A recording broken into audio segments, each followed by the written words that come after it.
Why don't you bring up Zach, your guest tonight? Come on up, bud. You get the clicker, or do you want me to have the clicker? All right. So this is Zachary Elliott. His wife, Rebekah's in the audience out here. She said she'd wave.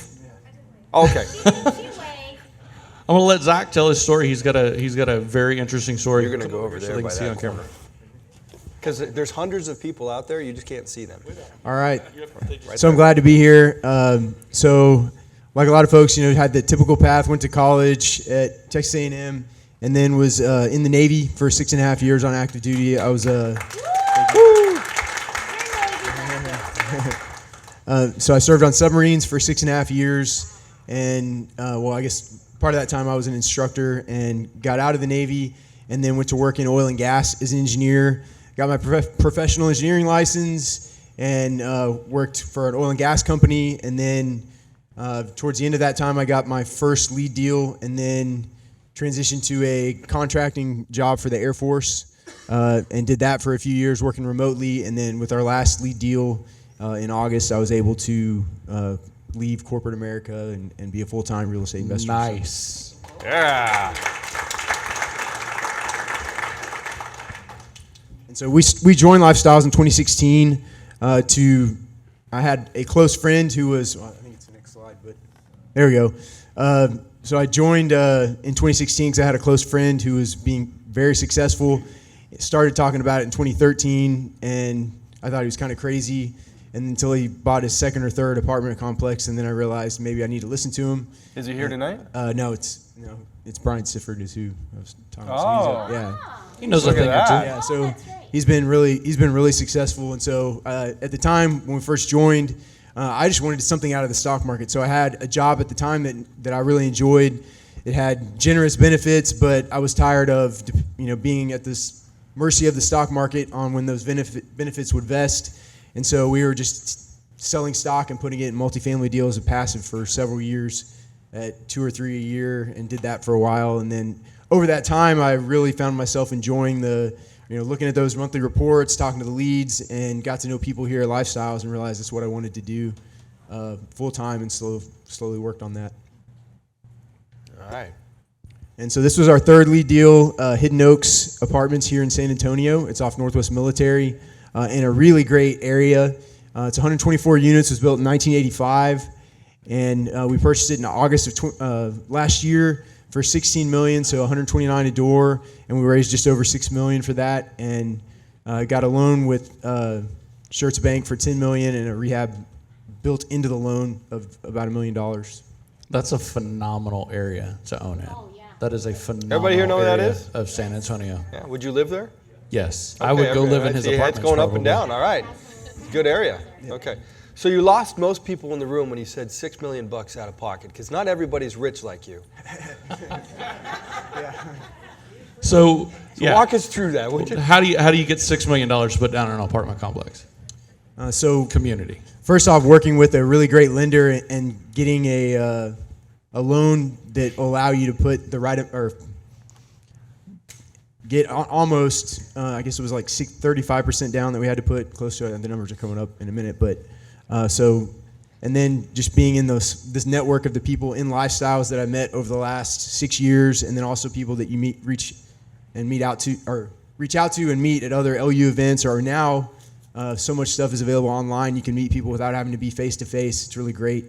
So you build that huge network, and then get to know people, talk to them at events, and then so when you have a deal that comes up that's going to be pretty good, you're able to raise. So we raise talked money. about this. How many investors do you have in this deal? I've got 83 investors. in this deal. 83 people. He brought along 83 people. Are you sure? Yes. Yeah. We double checked it. All right. So of those 83 people, what's the range? So there was one of the guys up here said he didn't have $500,000 to invest in a multifamily deal. What's the range of money that those 83 people invested? So there are some that are in at 25,000 is the smallest, and up to 250. 25,000. So you've got investors that are coming along for the ride on this deal with you for $25,000. That's awesome. So as we go through this, think about your own personal situation. Do I have $25,000 that I could have invested?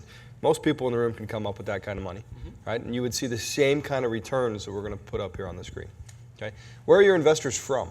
Are they all here in San Antonio? No, it's been interesting to see how that's changed from my first deal, but kind of before, almost 4 years ago to now, is that with the stuff nationally, there's investors from all over the country. Like I think it's Virginia and Georgia, the East Coast, and then Hawaii, that far across the spectrum. And every place in between. So did your Hawaiian investors, did they come walk the property and visit you and see what it looks like? No, not yet.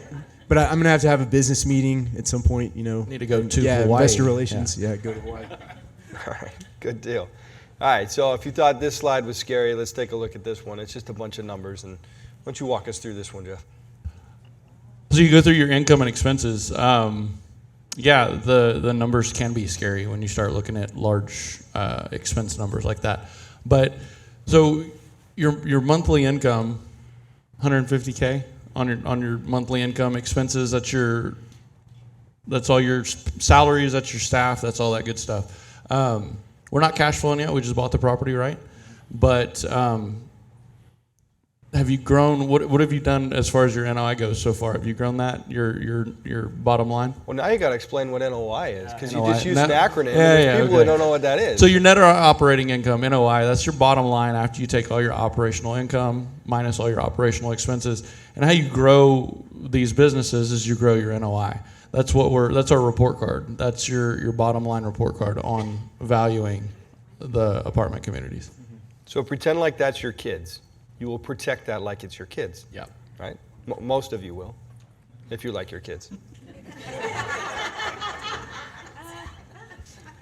And that's where we're headed right now. Some of the expenses we have, because we're still doing the heavy upgrades and stuff, so we have some reoccurring contractor expenses to get new appliances in and different stuff that will be going away once we're kind of streamlined and past like the heavier rehab renovation phase. So you're in rehab right now? Yes, I'm in rehab. All right, so tell us about your rehab. So you'll see on the left there, this was during our feasibility inspection. You can see it's the floor is great, and we're not having to replace them unless they're damaged. But everything different than other submarkets that my other properties have been in. The residents take care of things a little bit better, but most of it is just really outdated. 10 to 20 years old, and so in pretty good shape. But we're going in and just repainting with a repose gray. That's my shade of gray. I was at the expo, and everybody had a different shade of gray too. Yeah, everybody had a different shade of agreeable gray or whatever they wanted. I use universal. Universal. Universal gray. I'm more of a repose gray. Universal gray? Yes. Yeah. Has a blue hint to it. Yeah, but It's all gray. I may have a new gray. it's funny It because is, it's all gray. It's the same grays that were on the single family houses and stuff that everybody's using. And then we're using a charcoal gray, repainting the cabinets and then refacing them, and then putting new hardware on them, and then putting in stainless appliances. And so it's again. What about that renovated kitchen there? I mean, that's beautiful. a nice pop. I'd live there. Now, you said that's like 20 years old. That looks classic, like it built in 80. I was built in 83, so that's almost 40. Hang on, let's Okay. see. It looks Yeah, about yeah, like you. Yeah. Yeah. All right, your bathrooms, I mean, they look great too. Yeah, so same upgrades to the bathrooms, just make everything look fresh. And the bathroom surrounds, we're just resurfacing them for right now. Maybe at some point in the future we might, but in the submarket, there's no need to redo the tile surrounds. They're all in good shape. If they're worn or different mismatched color tile, then we'll just resurface them and leave them there, because that's what the submarket's doing. You see on the left, we'll still have the left picture. The carpet we'll leave on the second floors. Yeah, there's carpets on the second and third floor. We'll leave it, replace it with something maybe a little more modern tone if we need to. But then on the bottom floors and anywhere where there's tile, we'll put in vinyl plank. You're not keeping the carpets, are you? We're keeping the carpets on the second and third floor. No, but bedrooms. The carpet is from the carpets, devil. right? Yeah, You can't have carpet rentals. We keep the carpets, or we'll replace the carpet in the bedrooms, just because the noise is pretty. We found we get noise complaints otherwise, but. I got you. All right, cool. Well, let's jump into the numbers on this one. Okay, so keep in mind, this is, we're 5 months into it, executing the plan, and so this is where we're headed based on current expenses, and once we get all these units turned as people move in or move out. So, our current income annualized would be that 1.8 million, and you can see it creep up each year. And then our operating expenses, also just increasing expenses over time. And then the NOI right now is just over $1 million annualized, and then up to nearly 1.2 in year 3. And you can see the mortgage and capital expenses. There's much more capital expenses in this year during year 1, as we do a lot of the upgrades and major capital repairs. And then in year 3, our interest kicks in on the loan, so that's why it pops back up in year 3.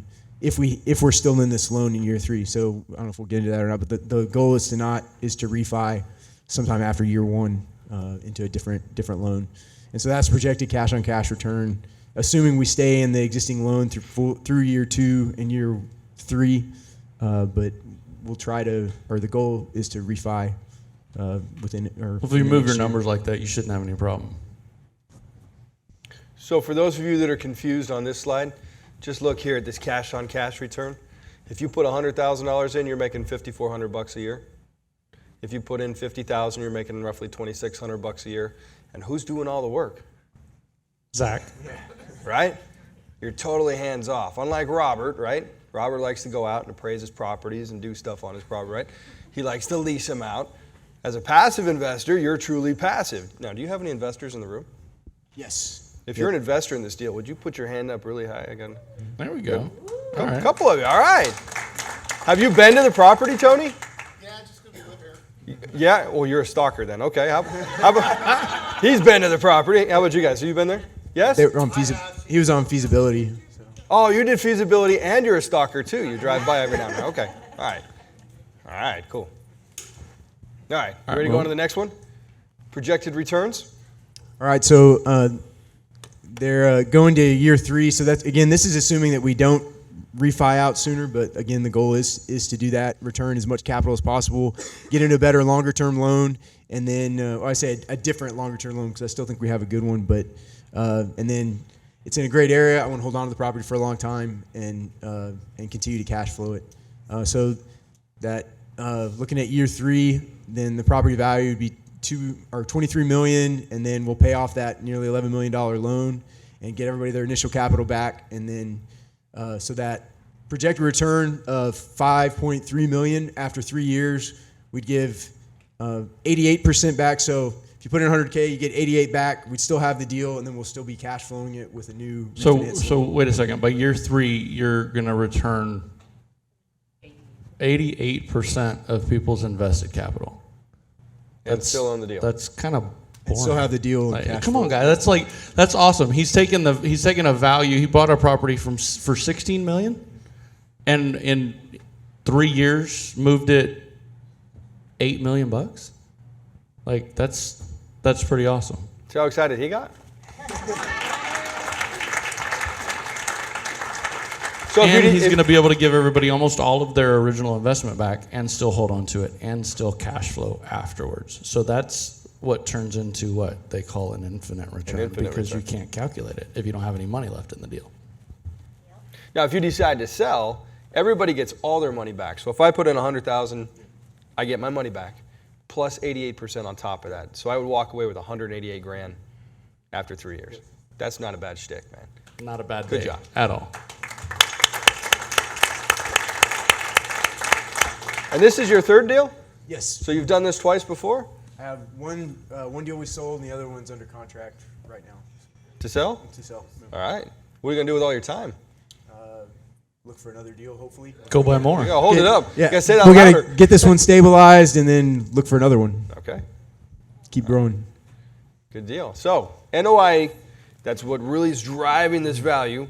Tell us how you've been able to boost that so fast. So the most of all our capital is all going towards unit upgrades. So we saw in the pictures there, paint, flooring if needed, resurfacing counters, and then stainless appliances is the biggest one. So we've been able to achieve market rent, our new higher rent, and keep a lot of residents there, and they'll just take a new appliance package on renewals, which is great. So we're able to get we're basically accelerating the schedule, pushing rents to market without having to do a full unit turn, which is great. We're improving some of the landscaping, so has a ton of oak trees. So there's just been a lot of tree trimming that we had to do, and then some erosion control. We're no longer using the sprinkler system, and so we're adding some xeriscape and just making everything look cleaner. And had those old timbers landscaping around the property, so where over time we'll go and pick one target area, put in new landscaping, and redo the wood and just make it pop a little bit more, and also put things in that are more drought tolerant and that won't wash away when it rains, so because it's been a problem in some spots. So that's a double-edged sword right there that helps you on both ends, right? The xeriscaping, it's like one and done. And then you mentioned something about not using the sprinkler system, Sprinkler right? system, yeah. So what's that do to your expenses? Oh yeah, it's definitely you don't have to pay anybody to fix them. You don't waste the water. You don't get fined by the city for using too much water. You don't pay for the Increased water, fees. so dollar for dollar, that goes straight Yeah, so to your one of the NOI. bullet points that's missing off of this is how did you increase your NOI? You did a bunch of things to lower your repairs and maintenance expenses and your ongoing expenses too. So when you renovate the units, when you update the curb appeal by doing the xeriscaping, all of that type of stuff, that works both sides. It makes it more attractive. You get a different type of clientele. Also manages your repairs and maintenance expenses. And when you go through the seminar, it'll start to make sense as to why that's so powerful and how it's building millions upon millions of dollars in such a short period of time. Modernized your pool. Yeah, we updated the pool, so new pump, made it look more modern, and then it hadn't started leaking yet, but it looked like it was in danger of the old plaster that was there. And then updated the fitness center, so a lot of these amenities folks and a lot of residents may not use, but we found out during feasibility that the old fitness equipment, even if somebody wanted to work out, couldn't. Only one treadmill worked half the time, and then the other equipment looked nice, but you couldn't actually use it if you wanted to work out on it. So we updated all that stuff so that now when residents come in, they'll see a new, more updated office, the fitness center, the pool, everything kind of flows well and has been updated. So. Do they use the fitness center now? Not yet, but we just put the equipment in last week, and it hasn't quite been opened yet. So Still using it as closet. yeah, right now it's Hangers. full of You can hang on. refrigerators and appliances. Well, it won't be that used we're until installing. next January. Yeah, anyway, exactly. So, but we got the pool updated last week, or week and a half ago, and so all this stuff is kind of hopefully be done. The goal is to have it done by next Friday for the road trip. So, Awesome. All right. So tell us about rent increases. Where were they when you bought it, and where are they now? okay, let me get this. I thought the slide was going to come. That's okay. No, it's just no cool slide. comments by you. Okay, yeah. So the one bedrooms are about between $150 and $200, depending on the floor plan. The smaller floor plan or the large, and then the larger two bedrooms are $275 more, and like the mediums, like the 2-1, is like $175 So they were more. seriously under on Yeah, rent. they're way- they weren't way under, hitting yeah. market rent. And I know that area, you've got a lot of Class A stuff around you, and so the good thing about that is you can let them drive the market. You just have to give a really nice product and slide up right up underneath their pricing. Exactly, and we've had some residents that want to give the notice to move out because they think the rent increase is too much, and they shop around for a week or two and realize that they don't want to move to where they're going to have to pay the old prices, and so they take the rent bump because They came back and say, just kidding. yeah, they don't the areas where they can pay They the same just amount of can't. rent are places they don't want to live. So Very good. Cool. All right. So how has it changed your life? So I'm able to confidently pursue being an apartment owner and having your own property management company and running the property because whenever you have a question, you can talk to the mentor, you can talk to the operations consultant, and then not just have an answer, but one that you're confident that you know is the right thing to do is. You've got a huge network of other leads and lifestyles that can give you great contractor recommendations and service providers and everything else. So it's just you can shortcut the learning curve. All right. Short-term goals, long-term goals. You definitely got a reason behind all this, right? Absolutely. So we'll keep executing our plan at Hidden Oaks, get more of the rents up to market, and then I'll want to complete the sale of my second property that's under contract right now. It's a loan assumption, which is frustratingly slow, but get those things done and then continue to get more units, hopefully in and around San Antonio is the primary goal, just because I want to keep building my property management company. It's a lot of work to build, and once you start getting things in place, you just want it gets better when you can have a bigger team and afford to hire more people with more experience. Unlike when you have the smaller properties, it's a little bit different. So, yeah. All right. Very cool. Now, well, hold on a second. No clapping yet. Hold on. Almost. I know those chairs are real comfy now, aren't they? No. You got some people you want to say thank you to? Yeah, so definitely my mentors, Jeff, Robert, and then Doug also was very important through a lot of my previous deals, and then Teresa with all the operations consultant questions. And then the vendors, just a few of them up here, Old Capital especially. So when this was going on, like when we had an LOI accepted, is right when interest rates just started going up like crazy.